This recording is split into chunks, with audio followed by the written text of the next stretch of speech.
नमस्कार, आप देख रहे हैं द बिहार टॉप। मैं हूं आदेशपुरी। हर एक चुनाव, चाहे वो लोकसभा का हो या फिर राज्य विधानसभा का चुनाव हो, बहुत सारे प्रत्याशियों के लिए ये अंतिम चुनाव होता है जहां पर उनका राजनीतिक जीवन समाप्त हो जाता है। लेकिन बता दें कि 2024 का लोकसभा चुनाव बिहार के दो दलों के लिए एक तरह से राजनीतिक जीवन समाप्त होने का चुनाव बनने जा रहा है। ये दो दल, एक बता दें आपको, पुरानी पार्टी है रालोसपा, जिसके अध्यक्ष हैं, नेता हैं पशुपति कुमार पारस, और दूसरा है वीआईपी, जिसके नेता हैं मुकेश सहनी। और बता दें कि ये दोनों दल जो हैं वो एक तरह से राजनीतिक अछूत बन गए हैं। न एनडीए लेने को तैयार है और न ही महागठबंधन लेने को तैयार है। सबसे पहले बात करते हैं हम पशुपति कुमार पारस की। 2020 में रामविलास पासवान की मौत हुई और 2021 में पशुपति कुमार पारस ने अपने भतीजे का साथ छोड़ दिया। एक तरह से कहे तो उन्हें पार्टी से बाहर निकाल दिया गया। 6 लोकसभा सीटों वाली एलजेपी में बंटवारा हो गया और पशुपति कुमार पारस जो है वो 5 सांसदों के साथ केंद्रीय मंत्री बन गए। लेकिन चिराग पासवान लगातार बिहार में धुआंधार दौरा करते रहे, बिहार के विभिन्न जिलों में आते जाते रहे, उनकी सभाओं में काफी भीड़ होते रहा। और 2024 आते आते चाचा भतीजा दोनों जो हैं वो रामविलास पासवान की कर्मभूमि हाजीपुर के लिए दावेदारी करने लगे। चिराग पासवान कहते थे कि हाजीपुर से लड़ना ही है, तो चाचा पशुपति कुमार पारस का कहना था कि हाजीपुर के अलावा कहीं सोचा भी नहीं जा सकता। हाजीपुर हमारी सीट है, हमारी परंपरागत सीट है, रामविलास पासवान के उत्तराधिकारी हम ही हैं। लेकिन बता दें आपको हम कि जब सीटों का बंटवारा होना था, जब गठबंधन करना था एनडीए को, तो सीधे सीधी पशुपति कुमार पारस को बाहर का रास्ता दिखा दिया गया। एक भी सीट उन्हें बिहार में लड़ने के लिए एनडीए के द्वारा नहीं दिया गया और अंततः उन्हें केंद्रीय मंत्री के पद से भी इस्तीफा देना पड़ा और एनडीए से वो अलग हो गए। उसके बाद महागठबंधन में वो अपनी जगह टटोलने लगे, आश्वासन नहीं मिला। लेकिन बता दें कि आज जब पीसी हुआ, महागठबंधन का संयुक्त पीसी हुआ, उसमें पशुपति कुमार पारस और उनकी पार्टी को लेकर कोई भी चर्चा नहीं हुआ। एक भी सीट देने को तैयार नहीं है महागठबंधन।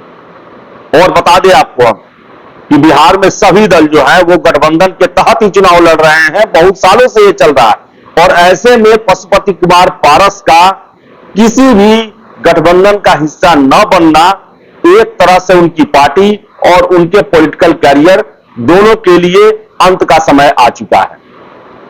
अब भले ही पशुपति कुमार पारस खुद चुनाव लड़े और संभावनाएं जताई जा रही है कि वो हाजीपुर से अपने भतीजे के खिलाफ ही चुनाव में लड़ेंगे और उन्हें हराने का प्रयास करेंगे या खुद विजयी होने का प्रयास करेंगे। इसके साथ साथ वो समस्तीपुर और खगड़िया में भी अपने प्रत्याशी उतार सकते हैं। लेकिन कुल मिलाकर उनकी स्थिति जो है वोट कटवा से अधिक की नहीं रहेगी। उसी तरह बता दें आपको हम, मुकेश सहनी निषाद आरक्षण को लेकर लगातार मुखर रहे हैं और एनडीए से उनकी बात इस कारण ही नहीं बन पाई क्योंकि बीजेपी निषाद आरक्षण को लेकर तैयार नहीं थी और अंततः उनसे बात फाइनल भी नहीं हो पाया और एनडीए में सारे सीट बंट गए। मुकेश सहनी की चर्चा तक नहीं हुई। वही महागठबंधन को लेकर पहले ये खबरें निकली कि 3 सीट उन्हें दिया जाएगा। आज पूरी संभावना थी कि 3 सीट वीआईपी को दे दिए जाएंगे और ये सीटों पर भी चर्चा शुरू हो गई थी कि मुजफ्फरपुर, दरभंगा और मधुबनी जो है वो मुकेश सहनी को दिया जा सकता है। लेकिन आज पीसी में जब मनोज झा से यह प्रश्न किया गया कि आखिर मुकेश सहनी का क्या होगा, वो कन्नी काट के निकल गए।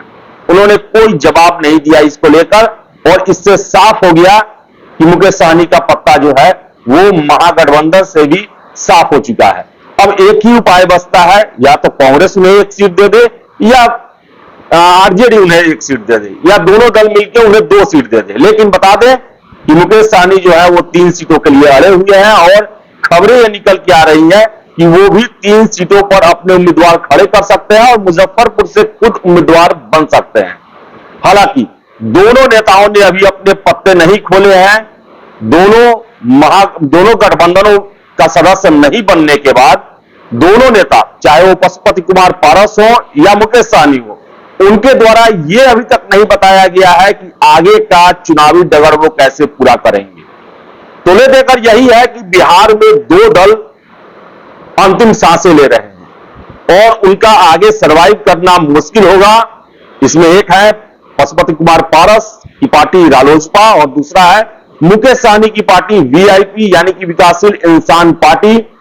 अब देखिए क्या होता है। इतना तो तय है कि अब इनकी स्थिति 2024 के लोकसभा चुनाव में चाहे मुकेश सहनी हो या पारस हो, वोट कटवा से अधिक नहीं रह गई है। फिलहाल इस वीडियो में इतना ही। वीडियो पसंद आए लाइक शेयर करें, हमारे चैनल द बिहार टॉप को सब्सक्राइब जरूर कर लें। धन्यवाद।